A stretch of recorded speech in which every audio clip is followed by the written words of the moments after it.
Good morning. Republic Bharat देख रहे हैं आप और मैं हूं आपके साथ पुनीता सिंह। प्रियंका शर्मा भी इस बुलेटिन में मेरे साथ मौजूद हैं। खबरों की शुरुआत में सबसे पहले बात होगी चैत्र नवरात्रि की, क्योंकि आज नवरात्रि का 8वां दिन है और अष्टमी के मौके पर देवी मंदिरों में भक्तों की भारी भीड़ देखने को मिल रही है। अब ये 8 तस्वीरें आपको दिखा रहे, देश के अलग अलग हिस्सों से ये तस्वीरें सामने आई है, जहां आज अष्टमी के मौके पर भारी भीड़ भक्तों की देखने को मिल रही है। यहाँ पर देखिए पाटन देवी मंदिर, वैष्णो देवी, कामाख्या मंदिर की तस्वीर हम आपको दिखा रहे हैं। दिल्ली की भी तस्वीर दिखा रहे हैं, जहां पर भी अलग अलग मंदिरों में आज भक्त जो हैं वो सुबह से ही लंबी लंबी कतारों में खड़े हैं और मां के दर्शन कर उनका आशीर्वाद लेना चाहते हैं। तो पूरा देश इस वक्त भक्ति के रंग में नजर आ रहा है, मां की भक्ति में रंगा हुआ नजर आ रहा है। जय जयकारे भी लग रहे हैं। और कुछ तस्वीरें देखिए, यहाँ पर सीएम योगी आदित्यनाथ भी आज पहुंचे थे। बलरामपुर में उनकी मौजूदगी है, तो आज देवी मंदिर में वो भी पहुंचे, पूजा अर्चना करते हुए नजर आ रहे हैं। और ये अलग अलग तस्वीरें अलग अलग जगहों से निकलकर सामने आ रही है,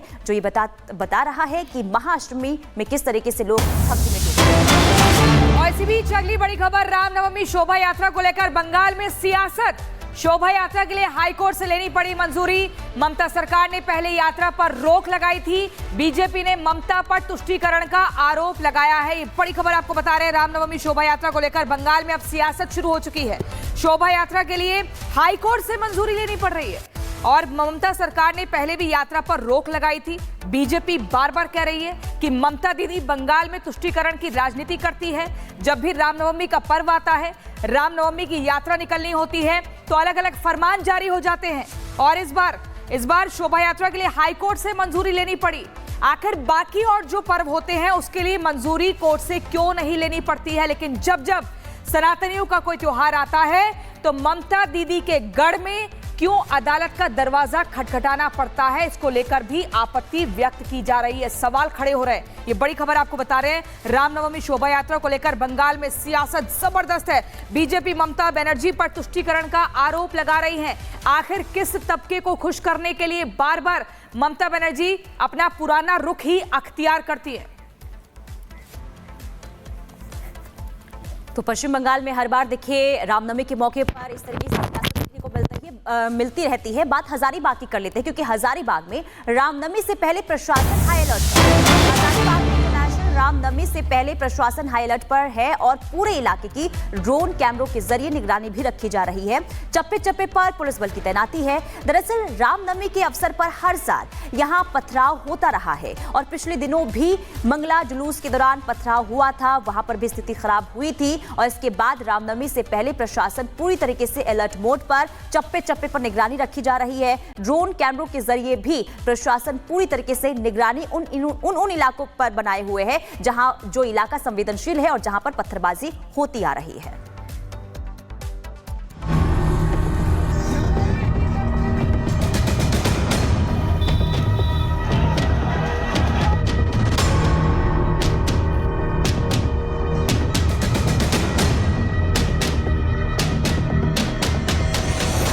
रामनवमी यानी राम भक्तों के लिए वर्ष का सबसे विशेष दिन।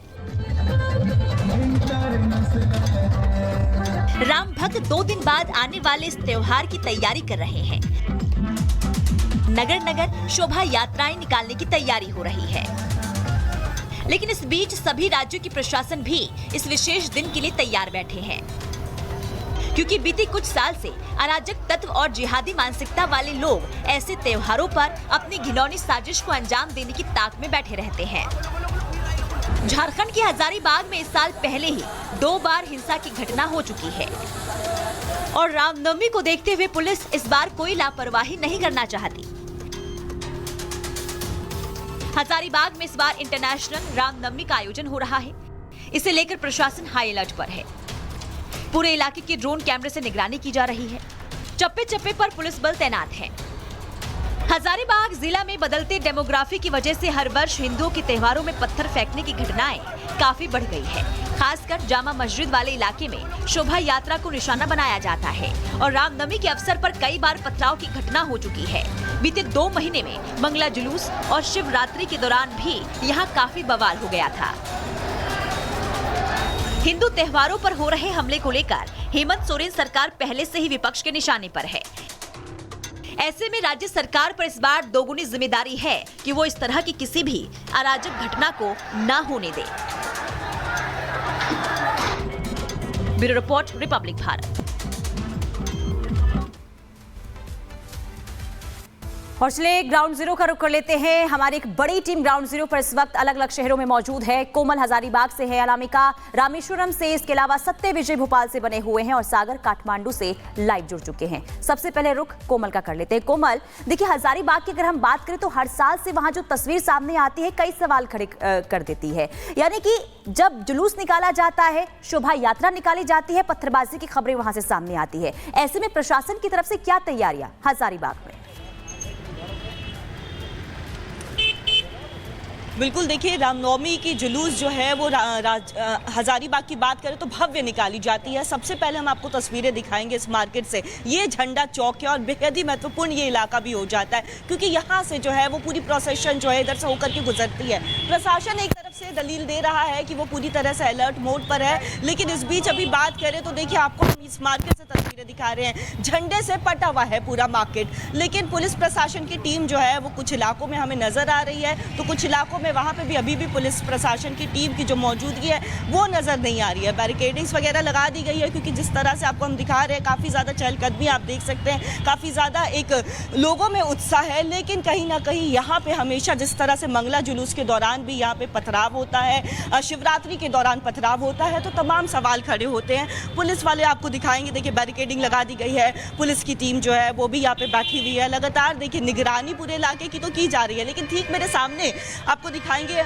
पंकज थोड़ी ये तस्वीर दिखाइए। ये जो सामने की तस्वीर आपको दिखा रहे हैं, वहाँ पे ठीक मेरे सामने वो जामा मस्जिद पड़ता है और उसी जामा मस्जिद से होकर के सीधे ये झंडा चौक है और यहाँ पे प्रोसेशन निकलता है। आपको ये दिखा रहे हैं, देखिए ये पुलिस की गाड़ी है, लगातार बटालियंस जो है वो यहाँ पे गुजर रही है। एक एक जगहों पर चप्पो पर निगरानी जो है ड्रोन कैमरे के माध्यम से भी की जा रही है। प्रशासन एक तरफ अलर्ट पर है, लेकिन सवाल ये खड़े होते हैं कि प्रशासन के अलर्ट के बावजूद पथराव वाली घटना क्यों होती है। अभी भी देखिए पुलिस की टीम जा रही है, अलग अलग इलाकों में ये जाएंगे, फ्लैग मार्च निकालेंगे, ड्रोन कैमरे से भी निगरानी होगी। तो यहाँ पे ट्रैफिक पुलिस से लेकर के पुलिस बल तैनात है, लेकिन सवाल पत्थरबाजी पर भी खड़े हो रहे हैं। लेकिन लोगों की बात करें, ठीक है कोमल, आप लगातार तस्वीरें दिखा रही हैं और बता रही हैं किस तरीके से पुलिस की मुस्तैदी है, लेकिन हम चलते हैं अनामिका के पास। अनामिका, आप उस जगह पर हैं जहां पर प्रभु श्री राम ने साक्षात भगवान शिव की पूजा आराधना की थी और वही शिवलिंग आज रामेश्वरम के तौर पर जाना पहचाना जाता है, जो 12 ज्योतिर्लिंग में से एक माना जाता है। यहां पर बताइए किस तरह की तैयारी है, क्योंकि बंगाल की बात करें तो रामनवमी के पर्व पर सियासत हो रही है, रामेश्वरम में क्या कुछ तैयारी है, किस तरह का दृश्य दिख रहा है? और देखिए सियासत बंगाल में हो रही है, लेकिन रामेश्वरम में बड़ा तोहफा देने की तैयारी है। यहाँ पे प्रधानमंत्री मोदी की मौजूदगी कल होने वाली है, जहाँ पर मैं मौजूद हूँ। ये पंबन गांव का इलाका है और पंबन सी ब्रिज, जो कि अपने आप में देश का पहला वर्टिकल सी ब्रिज है, जिसका उद्घाटन कल पीएम मोदी करने वाले हैं, बड़ी सौगात देने वाले हैं। तस्वीर दिखा दूं मैं एक बार फिर से आपको, उसी सी ब्रिज की, वर्टिकल सी ब्रिज की, जो कि देश का पहला वर्टिकल सी ब्रिज है। हालांकि इसके पहले जो आप जर्जर ब्रिज देख रहे हैं इधर साइड वाला, ये 1914 का बना हुआ, अंग्रेजों के जमाने का बना हुआ सी ब्रिज था, जिसकी उम्र 106 साल हो गई थी। इसके जर्जर होने के बाद यहाँ के लोगों की मांग पर इसे बंद कर दिया गया ताकि कोई बड़ा हादसा ना हो, और 2019 में एक नए ब्रिज की आधारशिला रखी गई थी और अब वो ब्रिज बनकर तैयार हो गया है। लिहाजा पीएम मोदी की मौजूदगी में कल इसका उद्घाटन करवाया जाएगा। आप सामने देख पा रही हो कि किस तरीके से जो वहाँ पे एसपीजी के जवान हो, चाहे वो तेलंगाना, माफ कीजिएगा, यहाँ पे जो आसपास की जो राज्य है वहाँ की जो पुलिस देख पा रहे हैं आप, उनकी मौजूदगी है, तमिलनाडु पुलिस है। इसके अलावा बाकी जो ब्रिज को बनाने वाले इंजीनियर्स हैं उनको भी देख पा रही होंगे आप, जो कल ब्रीफ करेंगे पीएम मोदी को इस नए ब्रिज के बारे में। हालांकि आज ब्रिज के ऊपर जो आवाजाही है लोगों की हो पा रही है, कल ये बंद कर दी जाएगी। महत्वपूर्ण बात यहाँ पर यह भी है कि रामनवमी का चूंकि मौका है, तो पीएम मोदी